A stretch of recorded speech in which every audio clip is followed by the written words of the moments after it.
Bismillahirrahmanirrahim. Alhamdulillahi rabbil alamin, bari'il khalaiqi ajma'in. Wassalatu wassalamu ala sayyidil anbiya'i wal mursalin, habibina wa syafi'ina wa qurrati a'yunina abil qasimi Muhammad. Allahumma salli ala Muhammad wa ali Allahumma salli ala Muhammad wa ali Muhammad. Allahumma salli ala Muhammad wa ala alihi wa ashabihi al-mayamin. Rabbi shrah li sadri wa yassir li amri wahlul 'uqdatam min lisani yafqahu qawli. Amma ba'd. Al-maqamu tsani wa fihi iddatu fusulin aydan. Faslun sira'u junudir rahmani ma'a junudi syaitan al-batiniyatin nafsiyah. Ikhwan rahimakumullah, kita masih dalam pembahasan tentang jihadul akbar. Pada awal atau pelajaran-pelajaran sebelumnya kita yaitu maqamul tsani, maqamul awal. Maqam pertama, al-maqamul awal, tentang jihadun nafs dan kekuatan yang ada pada an-nafs. Kalau kita masih ingat bahwa nafsu itu ada dua maqam. Maqam pertama yang disebut dengan maqam yang paling rendah, yaitu maqam al-mulki, maqam al-dhahiri, yaitu ada 7 kekuatan. Di antaranya adalah perut, ya, kita sebut saja tangan, kemudian kaki, telinga, mata, lisan, perut, dan kemaluan. Nah, meskipun itu bersifat lahiriah, akan tetapi memiliki cahaya, sedikit cahaya ilahi, di mana apabila kita memanfaatkan 7 kekuatan itu menuju kepada Allah, maka 7 kekuatan tersebut bisa menjadi pintu daripada pintu ke dalam menuju sorga, tapi juga bisa dimanfaatkan untuk menjadi pintu menuju pintu neraka. Kita sudah menjelaskan sedemikian rupa. Dengan 7 kekuatan itu, maka manusia diperintahkan hendaknya menjadi manusia yang bersifat syar'i.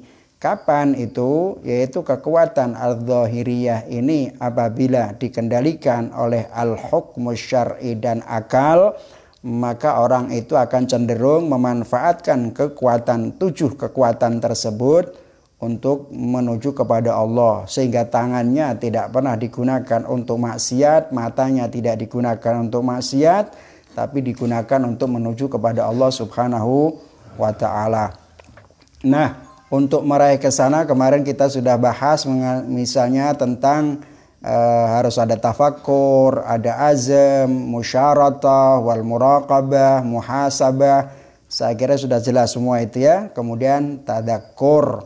Sehingga dengan demikian maka manusia menjadi manusia syar'i.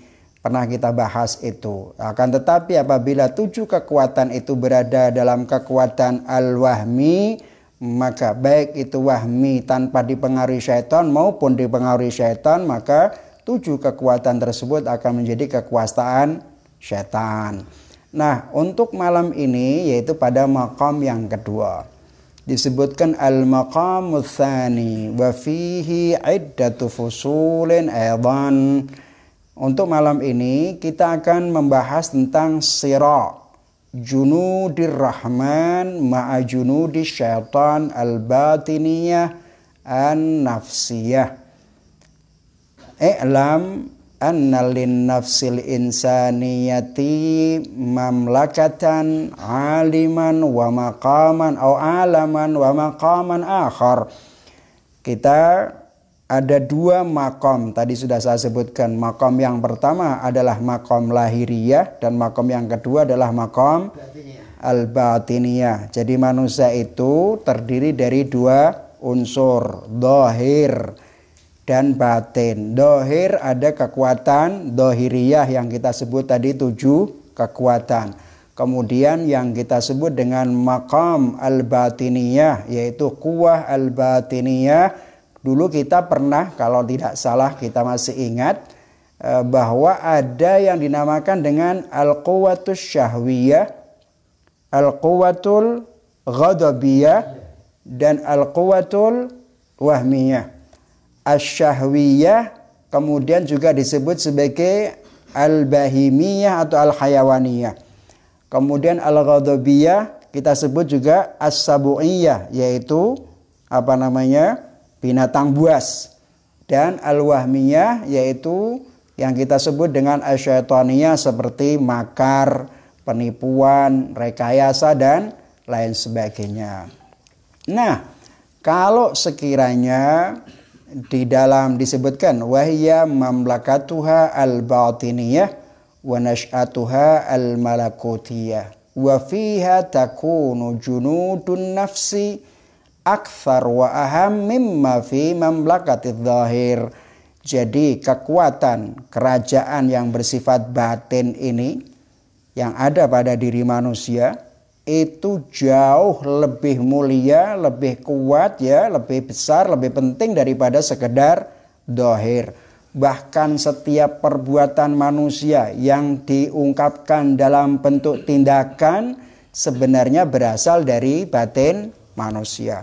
Anda ketika mengucapkan kalimat buruk itu, sebelum kamu ucapkan kalimat buruk itu, maka sudah ada di dalam batin kita. Apa yang ingin kita ucapkan itu sebenarnya bukan terucap dengan begitu saja tanpa dipikirkan. Berasal dari batin lah, maka kemudian muncul kalimat. Tindakan juga demikian. Ketika seseorang itu membantu orang lain, karena sebelum dia melakukan, mengekspresikan dengan tindakan, maka sebenarnya sudah ada keinginan di dalam batinnya. Jadi kalau batinnya baik, maka dohirnya pasti baik. Tapi belum tentu orang yang berbuat secara lahiriah, batinnya jadi belum tentu baik. Oleh karena itu tadi kita kembali lagi, secara lahiriah dia sebagai manusia syar'i, tapi secara batinnya belum tentu dia menjadi manusia yang syar'i. Nah, itu disebutkan kalau kita masih ingat bahwa kekuatan-kekuatan yang ada di dalam diri manusia, baik yang itu lahiriah dengan 7 kekuatan tersebut, atau yang batiniah, itu bisa menjadi tentara dari tentaranya Allah Subhanahu wa Ta'ala, dan juga bisa jadi tentara daripada tentaranya syaitan. Tergantung siapa yang akan mengendalikan. Nah, tentara-tentaranya Allah Subhanahu wa Ta'ala dari kekuatan yang kita miliki itu adalah tentara yang mengikuti kemahukmul akli wasyar'i. Berarti apa? Pemimpinnya untuk menjadi tentara-tentara Allah Subhanahu wa Ta'ala dalam diri kita apa? Yaitu adalah al-akal. Sementara tentara-tentara syaitan atau iblis itu sebenarnya yang memimpin mereka adalah kebodohan. Jadi kebodohan, al-jahlu, itulah pemimpin daripada tentara-tentara syaitan yang ada di dalam diri kita ini. Nah, dalam pergolakan ini, maka kita perlu mana yang paling kuat untuk mengendalikan ini. Yang mengendalikan syahwat kita ini apa? Waham kita, kebodohan kita, ataukah akal kita? Kalau akal kita, maka syahwat itu akan kita kendalikan dan kemudian kita bisa menjadikannya sebagai sarana menuju kepada Allah Subhanahu wa Ta'ala. Saya pernah membahas secara detail tentang fungsi daripada asyahwat ini. Ada 2 fungsi. Kemudian juga al-ghadabiyah, demikian fungsinya masing-masing kalau kita masih ingat. Kemudian al-wahmiyah juga begitu fungsinya, baik fungsi untuk kepentingan fisik maupun yang lainnya sudah kita bahas secara rinci. Kalau kita masih ingat, jadi kita tidak akan mengulang kembali.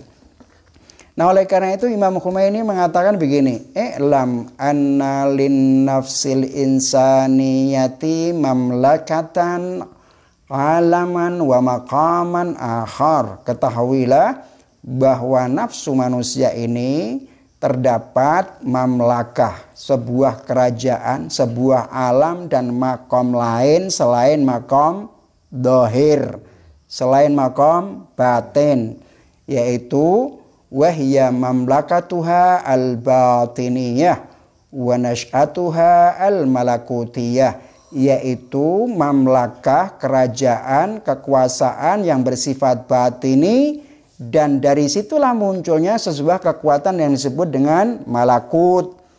Malakut, alam malakut.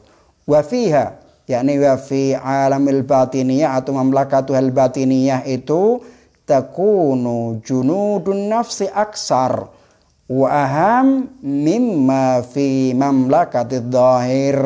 Dalam kerajaan batin, dalam kekuatan batin manusia yang ada pada nafsu itu, ada tentara-tentara nafsu yang jauh lebih kuat, lebih besar daripada kekuatan yang ada pada lahir. Kalau lahir bisa dikendalikan, tapi kalau batin itu perlu dinamakan dengan jihadun nafas. Kenapa disebut sebagai jihadul akbar? Karena kita berperang di dalam diri kita sendiri.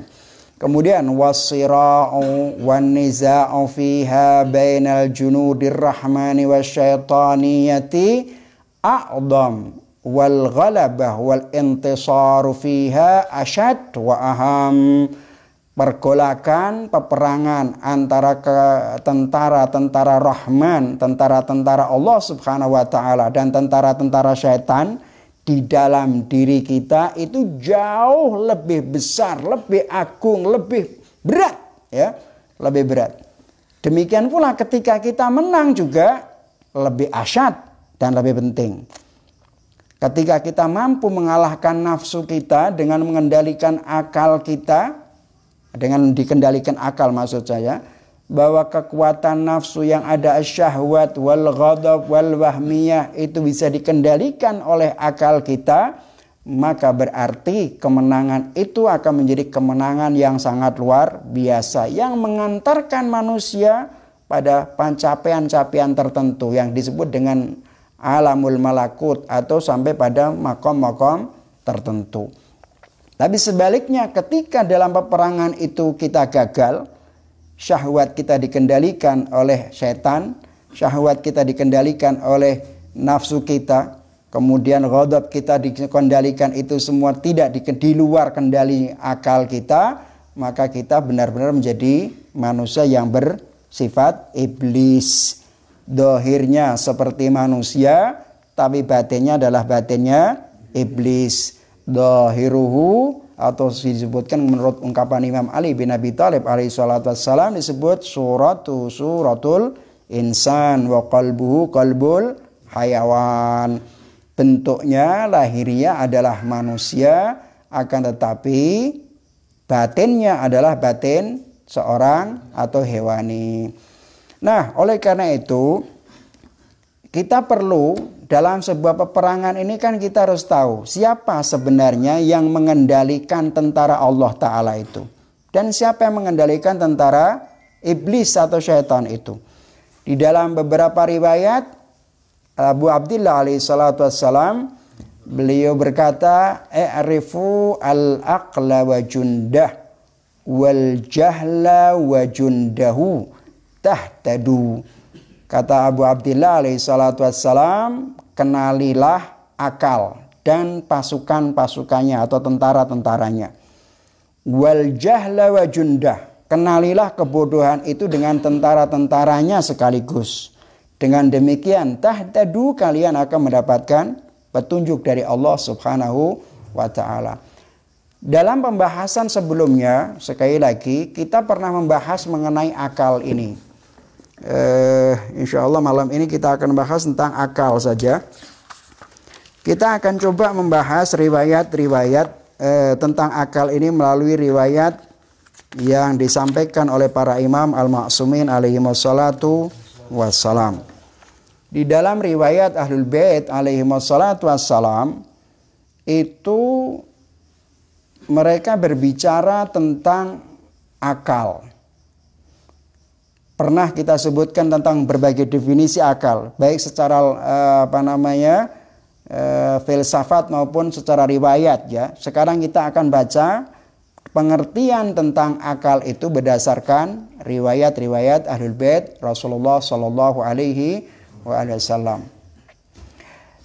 Abu Ja'far alaihi salatu wassalam, Imam Muhammadul Baqir, beliau mengatakan qala lamma khalaqallahu al-aqla istantaqahu thumma qala lahu akbil fa akbal thumma qala lahu adbir fa adbar thumma qala lahu wa izzati wa jalali ma khalaqtu khalqan huwa ahabbu ilayya mink wala akmaltuka illa fi man uhib amma inni iyyaka amur wa iyyaka anha wa iyyaka uaqib wa iyyaka usib.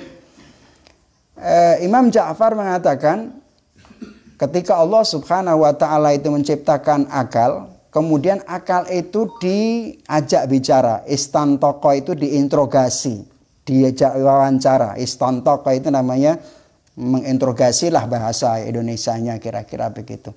Ditanyai, diwawancarai. Tsumma qala lahu. Kemudian Allah Subhanahu wa taala berkata kepada akal itu, akbil, menghadaplah engkau. Maka akal itu kemudian menghadap, manut, mengikuti apa yang diperintahkan oleh Allah Subhanahu wa taala. Tsumma qala lahu. Lalu Allah Subhanahu wa taala memerintahkan, berkata kepada si akal itu, berkata adbir, berbaliklah, fa adbara, maka kemudian akal itu dia berbalik atau berpaling. Berpalinglah, maka kemudian akal itu berpaling atau berbaliklah. Adbara, makanya dubur itu belakang ya, fi duburi shalah, yakni selesai daripada akhir salat. Tsumma qala lahu. Allah Subhanahu wa taala kemudian berkata kepada akal, wa izzati wa jalali, demi keagunganku dan kebesaranku, ma khalaqtu khalqan, aku tidak menciptakan makhluk, wa ahabbu ilayya minka, aku tidak menciptakan makhluk yang lebih aku cintai daripada engkau. Wala akmaltuka, ya, tidak ada orang dan aku tidak akan menyempurnakanmu kecuali pada orang yang aku cintai. Akal orang yang disempurnakan oleh Allah Subhanahu wa taala adalah orang yang dicintai oleh Allah Subhanahu wa taala. Kemudian Allah mengatakan begini, aku tidak akan inni iyyaka amur, demi engkau aku akan merintahkan, dan demi engkau juga aku akan melarang, dan demi engkau juga aku akan menghukum dan juga akan memberikan pahala. Artinya bahwa dalam riwayat ini menjelaskan akal itu adalah standar untuk hukumnya Allah Subhanahu wa taala. Allah Subhanahu wa taala akan memberikan tanggung jawab dan taklif hanya kepada orang yang berakal. Allah Subhanahu wa taala merintahkan seseorang untuk diwajibkan sholat misalnya, itu kan taklif. Diwajibkan puasa, diwajibkan zakat, haji dan lain sebagainya, itu kan taklif dari Allah Subhanahu wa taala. Taklif ini akan bisa diterima hanya bagi orang yang berakal. Orang yang tidak berakal tidak akan pernah mendapatkan taklif dari Allah Subhanahu wa taala, karena syarat utama seseorang bisa menerima taklif adalah dia berakal. Jadi akal di sini sebagai sebuah standar ukuran untuk hukumnya Allah Subhanahu wa taala, sehingga orang itu bisa dihukum ataukah tidak karena dia punya akal. Dia bertaklif, melaksanakan taklif ataukah tidak karena dia berakal. Nah, oleh karena itu orang yang misalnya orang yang gila, dia tidak punya taklif untuk melakukan melakukan kewajiban-kewajiban. Misalnya dia tidak wajib sholat karena dia hilang akalnya. Atau ketika orang dalam fikih disebutkan ya, misalnya ketika orang itu pingsan, dia tidak punya kewajiban itu. Atau orang hilang ingatannya, dia tidak punya kewajiban itu semua. Nah, itu satu riwayat. Riwayat yang kedua, yaitu dari Imam Ali alaihi salatu wassalam. Beliau menceritakan, habata Jibrailu alaihi salam ala Adam alaihi salatu wassalam. Jibril turun dari langit menemui Nabi Adam alaihi salatu wassalam. Kemudian Jibril berkata, ya Adam, inni umirtu an ukhayyiraka wahidatan min thalathin fahtarha wada itsnain atau wada itsnatain. Kata Jibril, wahai Adam, saya ini diperintah oleh Allah Subhanahu wa taala untuk memberikan pilihan kepadamu satu dari 3 hal. Pilihlah salah satu dan tinggalkan yang keduanya. 3 hal yang dibawa pesan oleh Jibril kepada Adam alaihissalam agar Adam memilih salah satu dari 3 hal tersebut. 2-nya ditinggalkan, 1 aja yang dipilih. Faqala lahu Adam, ya Jibril, wa matsalas, wahai Jibril, kata Adam, 3 hal itu apa saja? Lalu Jibril berkata, al-aqlu wal haya'u wad-din. 3 hal itu pertama adalah akal, yang kedua adalah al-haya, rasa malu, dan yang ketiga adalah agama, din. Faqala Adam alaihi salatu wassalam. Adam menjawab, inni qad ikhtartul aqla. Wahai Jibril, saya milih 1, yaitu akal. Yang lainnya ditinggalkan. Apa tadi? Malu ditinggalkan, agama juga ditinggalkan. Yang dipilih cuma 1, yaitu akal. Kemudian faqala Jibril lil haya'i wad-din insarifa. Dia bilang, kata Jibril lalu berkata kepada malu itu, rasa malu dan kemudian agama. Kalian berdua pergilah tinggalkan Adam alaihissalatu wassalam, karena Adam sudah memilih cuma 1, yaitu akal. Kemudian faqala, tiba-tiba 2 hal ini, al-haya wad-din, berkata kepada Jibril, ya Jibril, inna umirna an nakuna ma'al aqli haitsu kana. Lalu Jibril berkata apa? Qala fasya'nukuma wa araja. Kata si malu dan agama itu, atau rasa malu dan agama, al-haya wad-din itu berkata kepada Jibril, ya Jibril, sesungguhnya kami ini diperintahkan oleh Allah Ta'ala untuk senantiasa berbarengan dengan akal. Dimanapun akal berada, aku harus berada bersamanya. Jadi malu dan agama itu harus bersamaan dengan akal. Dia tidak mau dipisah sama sekali, sekalipun Adam hanya memilih akal. Tapi ketika Adam memilih akal, maka dua-duanya harus ikut bersama Adam alaihissalatu wassalam, karena al-haya wad-din tidak mau berpisah dengan akal. Lalu Jibril mengatakan, kalau begitu ya terserah kamu. Kemudian Jibril pergi meninggalkan mereka menuju langit. Nah, artinya hadis ini menjelaskan bahwa malu dan beragama, rasa malu dan beragama itu sebenarnya ada ketika akal itu ada. Orang yang beragama adalah orang yang berakal.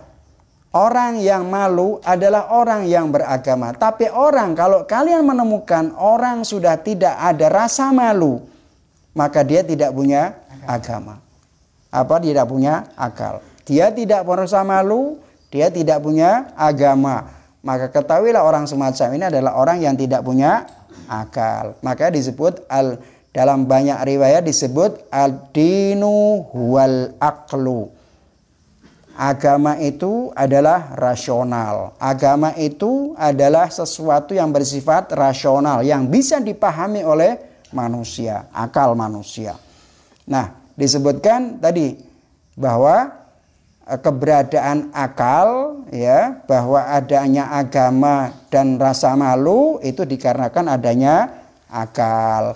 Orang yang tidak punya malu dan tidak punya agama, maka dia atau orang yang tidak punya malu dan tidak punya agama, maka dia adalah orang yang tidak punya akal. Itu saja. Paham ya makna akal di sini? Nah, sekarang ini orang yang memiliki akal berarti adalah orang yang memiliki agama, dan orang yang memiliki agama dia akan masuk surga. Abu Abdillah alaihi salatu wassalam pernah berkata begini, man kana aqilan kana lahu din wa man kana lahu din dakhalal jannah. Orang yang berakal maka dia punya agama. Karena agama itu pasti rasional, agama itu pasti berakal. Tidak ada sesuatu agama yang bersifat khurafat. Yang bersifat khurafat tidak ada. Semua adalah rasional. Kalaupun kita tidak mampu, maka dibantu dengan syariatnya Allah, dibantu dengan Al-Quranul Karim dan lain sebagainya. Tapi bahwa awal mula seseorang bisa memahami agama, awal mulanya adalah menggunakan akal. Tanpa akal maka dia tidak beragama. Makanya Imam mengatakan man kana aqilan kana lahudin wa man kana lahudin dakhalal jannah. Orang yang berakal itu adalah orang yang punya agama, dan orang yang punya agama dia akan masuk surganya Allah Subhanahu wa taala. Nah,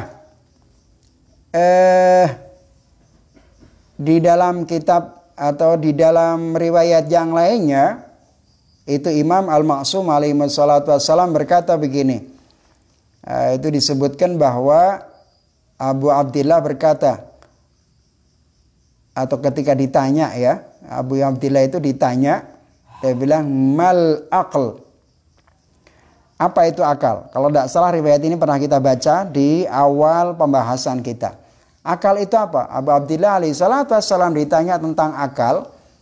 Kemudian Abu Abdillah menjawab, ma ubida bihir rahmanu waktu sibabihil jinan.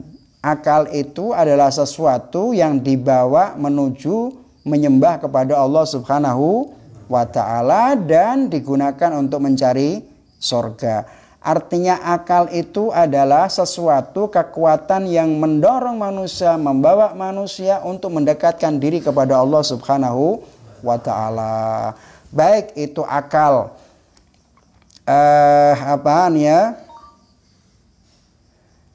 seakan-akan riwayat itu kan menjelaskan ya bahwa akal itu dinamakan akal ketika akal itu membawa pada penyembahan kepada Allah Subhanahu wa ta'ala. Kalau orang tidak menyembah kepada Allah Subhanahu wa ta'ala, maka dia tidak berakal. Nah, itu baik diterapkan dari sisi keilmuan maupun dari sisi tindakan. Keilmuan itu apa artinya? Secara teori akal membawa kita kepada sesuatu yang baik, kepada tauhid. Dan secara praktek pengetahuan itu tidak hanya sekedar sebagai sebuah teori semata, tapi juga dipraktekkan di dalam pengetahuan. Nah, nanti gini akan ada hubungannya dengan orang alim sama orang bodoh itu apa sih? Orang berakal sama orang bodoh itu apa bedanya? Bisa jadi dia tahu secara ilmiah tapi tidak dipraktekkan. Bodoh sama-sama bodohnya. Tapi orang yang berakal itu adalah orang yang mengenal, memahami, berilmu dan mengamalkan ilmunya. Nah, oleh karena itu kita harus paham itu. Ini tadi tentang akal. Kemudian bagaimana kebodohan itu? Kalau tadi kita sebutkan bahwa pemimpin dan tentara Allah Subhanahu wa ta'ala, Allah Ta'ala yang ada di dalam diri kita adalah al-akal, kita sudah sebutkan tentang akal. Bahwa pemimpin yang membawai pasukan-pasukan iblis dan syaitan itu adalah kebodohan. Lalu apa kebodohan itu? Ada kebodohan. Saya tidak akan membahas tentang bodoh dalam pengertian logika ya, mantiki, istilah mantiki enggak. Karena al-jahlu adamul ilmi, yakni sesuatu yang tidak wujud. Tapi kita bicara tentang riwayat. Yang dari sini menggambarkan bahwa al-jahlu itu amrun wujudiyun la adami. Ala kulli hal kita bicarakan riwayat. Ada beberapa riwayat tentang pengertian tentang bodoh itu.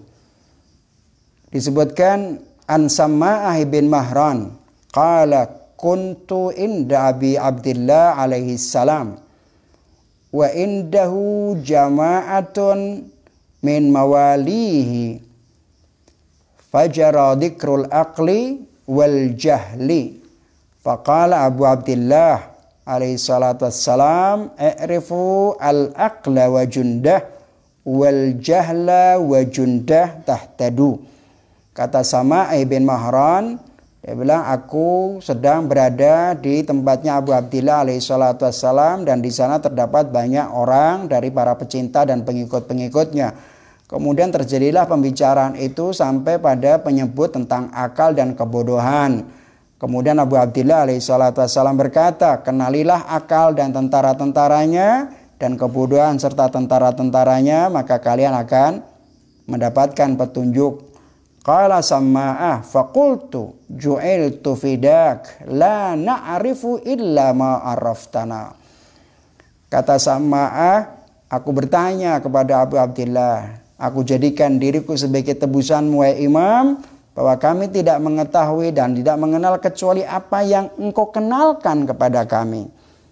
Artinya pengetahuan kami adalah apa yang engkau sampaikan kepada kami.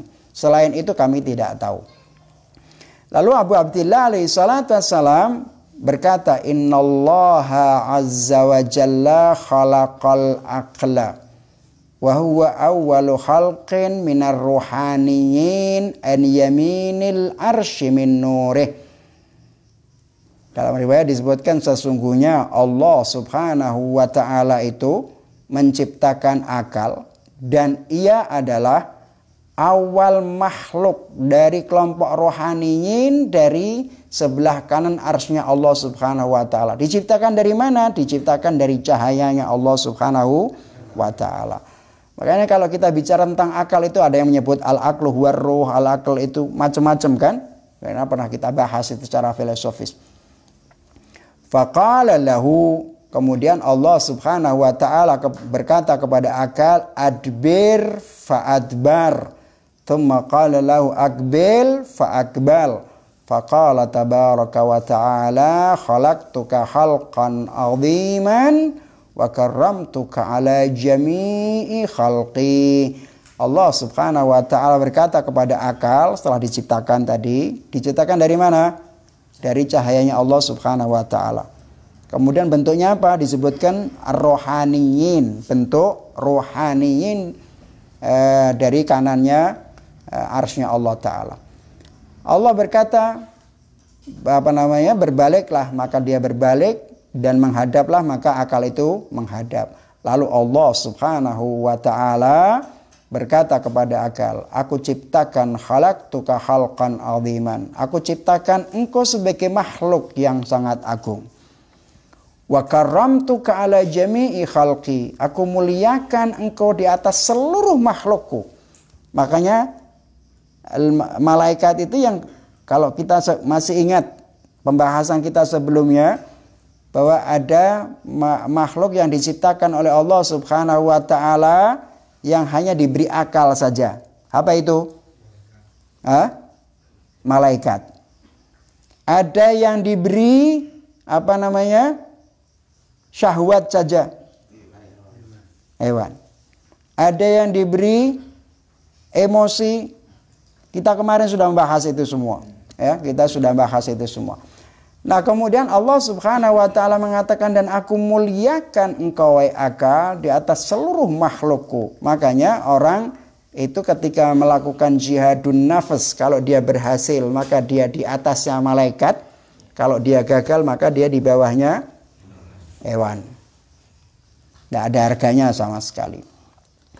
Thumma khalaqal jahla minal bahril ujaz dulmaniyan. Disebutkan di sini bahwa kemudian Allah subhanahu wa ta'ala menciptakan kebodohan itu minal bahril ujaj dulmaniyan, yakni dari Kalau bahar disebut lautan ya itu apa namanya yang dari kegelapan itu ya, laut yang gelap atau yang tanpa cahaya. Lalu Allah Subhanahu wa taala berkata kepada kebodohan itu, al-jahl, adbir fa'adbar. Berbaliklah, maka kebodohan itu berbalik. Tsumma qala lahu aqbil falam yakbal. Ketika dia suruh menghadap, dia tidak mau menghadap sama sekali. Bedanya akal dan bodoh apa? Kalau akal disuruh menghadap, dia menghadap, disuruh berbalik, dia berbalik. Kalau bodoh suruh berbalik, dia berbalik, tapi disuruh menghadap, dia tidak mau menghadap. Bedanya ya. Tsumma faqala lahu istakbarta. Lalu Allah Subhanahu wa taala berkata kepada kebodohan, engkau telah berbuat sombong. Lalu kebodohan itu dikutuk oleh Allah Subhanahu wa taala. Dalam riwayat ini kemudian Imam Abu Abdillah alaihi salatu wassalam menjelaskan tentang akal, tentang kekuatan yang ada pada akal. Tadi kan kita bicara tentang kekuatan yang ada pada atau 5 tentara-tentara yang berada dalam kekuasaannya akal. Tsumma ja'ala lil aqli 75 jundan.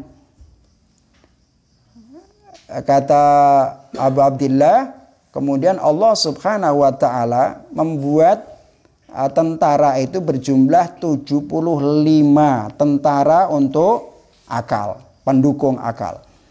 Falamma ra'al jahla ma karramallahu bihi, ketika si kebodohan ini melihat apa yang dimuliakan yang diberikan oleh akal sebagai sebuah kemuliaan, sementara jahil, kebodohan tidak diberi apapun. Kemudian muncullah sebuah permusuhan, iri terhadap akal. Faqala lahul jahl, ya Rabb, hadza khalqun mithli khalaqtahu wa karramtahu wa qawaitahu atau wa qawaitahu wa ana diddahu fala quwwata li bihi fa'tini minal jundi mithla ma a'taitahu. Kata kebodohan itu, wahai Tuhanku, kau ciptakan dia seperti aku, kau ciptakan dia, kemudian kau muliakan dia, kau berikan kekuatan dia, dan aku adalah sebaliknya. Akal sebaliknya, bodoh ada kebaliknya akal di sini. Dia bilang, kau tidak berikan aku kekuatan, maka berikanlah aku tentara sama seperti yang kau berikan kepada akal. Kebodohan, protes. Faqala na'am fa in asaita ba'da dzalika akhrajtuka wa jundaka min rahmati. Tapi ingat, ketika engkau bermaksiat, melanggar aturanku, maka akan kau keluarkan engkau dan tentaramu dari rahmatku, kata Allah Subhanahu wa taala. Qala qad raditu fa'atahu 75 jundan. Maka Allah kemudian juga memberikan 75 tentara kepada kebodohan, sama yang diberikan oleh Allah Ta'ala kepada akal. Artinya bahwa apa yang ada pada akal, kebodohan sebaliknya. Kebodohan sebaliknya. Ini banyak, riwayat ini sangat panjang sekali, tapi saya tidak akan membacanya satu persatu. Tapi saya ingin memberikan sebuah contoh. Fakana mimma a'tal akla minal 75 jundan. Salah satu di antaranya Allah Ta'ala yang Allah berikan kepada akal 75 kekuatan tentara itu, salah satu al-khair. Kebaikan itu adalah tentaranya akal. Karena memang akal mesti pada menuju kepada kebaikan. Lawannya apa? Syar. Makanya disebutkan al-khairu wa huwa wazirul aqli. Kebaikan itu adalah wazirnya, menterinya akal, pembantunya akal. Wa ja'ala diddahu asyar wa huwa wazirul jahli. Kemudian Allah menjadikan sebaliknya, lawannya kebaikan apa? Asyar. Keburukan itu adalah pembantunya kebodohan. Intinya semua kebaikan-kebaikan itu adalah berasal dari akal, dan keburukan-keburukan dengan berbagai macam jenisnya adalah berasal dari kebodohan. Nah, itu yang dimaksudkan. ala kulli hal, dari semua kebaikan-kebaikan akal yang disebutkan oleh Imam Al-Ma'sumin alaihi wassalatu wassalam, ada 75 itu hanya akan ada sempurna pada nabi atau wasinya seorang nabi atau seorang mukmin yang telah diuji hatinya oleh Allah Subhanahu wa ta'ala. Makanya orang-orang maksumin, para nabi, dia tidak pernah berbuat salah sama sekali. Sementara kita orang-orang biasa ini, orang mukmin yang lainnya, sebagian ada dari 75 tentara akal itu ada pada mereka, tapi tidak semuanya. Berbeda dengan Rasul, berbeda dengan para imam dan orang-orang mukmin yang telah diuji oleh Allah Subhanahu wa ta'ala. Akan tetapi dengan sebagian yang ada pada manusia itu, itulah dia akan senantiasa menuju pada kesempurnaannya. Melalui proses ini, jihadun nafas, mengendalikan kekuatan-kekuatan batin yang ada, maka dia akan berproses menuju pada kesempurnaannya. Menuju kesempurnaan, taat kepada Allah Subhanahu wa ta'ala. Ala kulli hal, itu yang disampaikan oleh para imam al-ma'sumin alaihi salatu wassalam. Ada sebuah makna kalimat akbil fa'akbal, adbir fa'adbar. Itu sebagian ulama mengatakan ketika Allah Subhanahu wa ta'ala mengatakan kepada akal adbir fa'adbar, kemudian akbil fa'akbal. Adbir itu kan artinya disuruh berpaling. Berpalinglah engkau, maka dia berpaling. Kemudian menghadaplah, maka engkau menghadap. Itu dia seakan-akan menceritakan begini. Seakan-akan. Ini takwil ya, takwil. Hadis itu, hadisul qudsi itu, seakan-akan Allah mengatakan, wahai akal, turunlah engkau dariku. Adbir fa'adbar. Turunlah engkau dariku menuju ke alam madda, ke alam materi. Kau hidup di muka bumi. Makanya kemudian Al-Quran mengatakan thumma radadnahu asfala safilin. Kan Allah Ta'ala berbicara tentang ayat ini, bicara tentang apa? Fi ahsani taqwim, kan? Fi ahsani taqwim thumma radadnahu asfala safilin. Artinya aku kembalikan engkau akal ke alam materi, dari sanalah kemudian Allah Ta'ala di dalam Al-Quran, wallahu akhrajakum min butuni ummahatikum la ta'lamuna syai'an. Tadinya dia tahu semua itu, taat penuh dengan segala pengetahuan, diturunkan ke muka bumi, kemudian dia tidak tahu apapun. Lahir dari ibunya dia tidak ngerti apapun. Kemudian fa'akbal, ketika diperintahkan untuk naik, dia naik. Dia berusaha untuk menuju ke sana. Maka di dalam ayat, ilaihi yas'adul kalimut thayyib wal amalus saleh yarfa'uhu.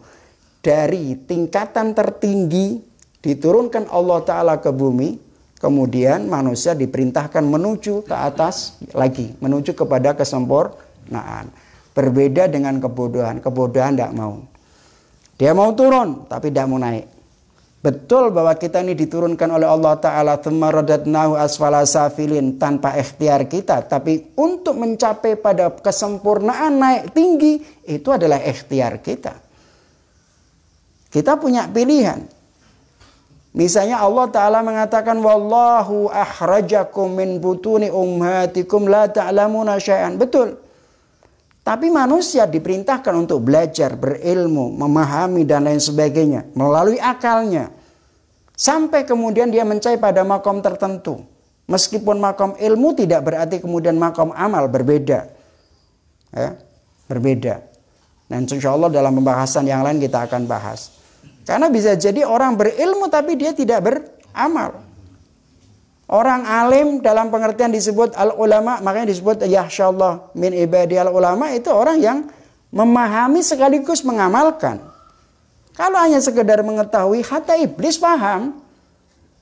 Iblis paham. Misalnya iblis diperintahkan suruh taat, dia menolak taat. Dia bilang, kenapa engkau tidak taat, tidak bersujud kepada orang yang aku ciptakan? Dia bilang, khalaqtahu min tin wa khalaqtani min nar. Kau ciptakan dia dari tanah dan kau ciptakan aku dari api. Apa kata Allah? Allah Ta'ala, istakbarta. Engkau dolim, engkau sudah sombong.